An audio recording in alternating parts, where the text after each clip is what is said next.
When we think of editing, we think of proofreading, making sure there are no spelling or grammar mistakes. However, there is so much more to editing than that. There are 3 distinct levels of editing. The first level is structural or developmental editing. This is where we focus on overall structure and organization. We're looking at things on a paragraph level. Does the essay follow a good structure? Do we have introduction, thesis statement, body paragraphs, conclusion? Are they flowing well from one to another? Is there any missing major information that we need to include or anything major that we need to omit? That is your structural developmental edit, and it is the first round of editing that you do. From there, you can move on to a copy edit or a line edit. Here we're looking at things on a sentence level. We're looking at word choices, sentence variety, consistency and accuracy of our language. And once we're done with both of these, then we can proofread. This is the final review where we check for spelling, punctuation, and grammar. And you might want to proofread more than just once.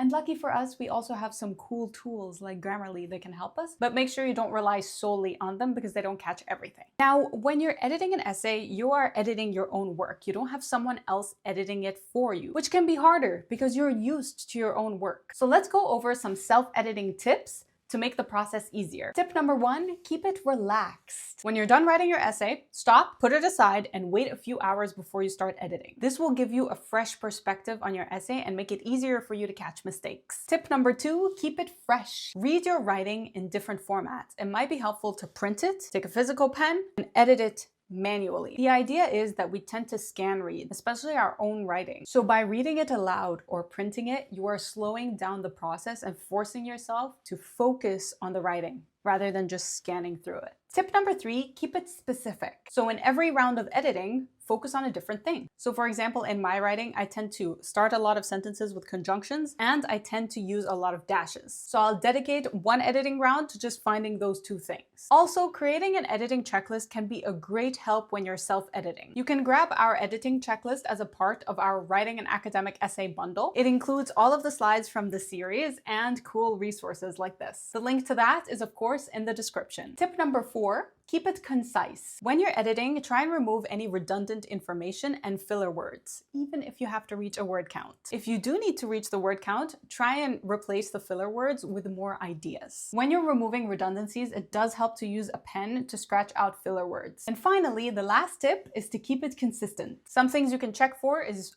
point of view. Make sure you're writing it all in the same point of view, that your verb tenses are all the same, so not half of it's written in past and half of it's written in the present, and make sure your language used is consistent as well. If you're writing formally, write formally throughout the whole thing.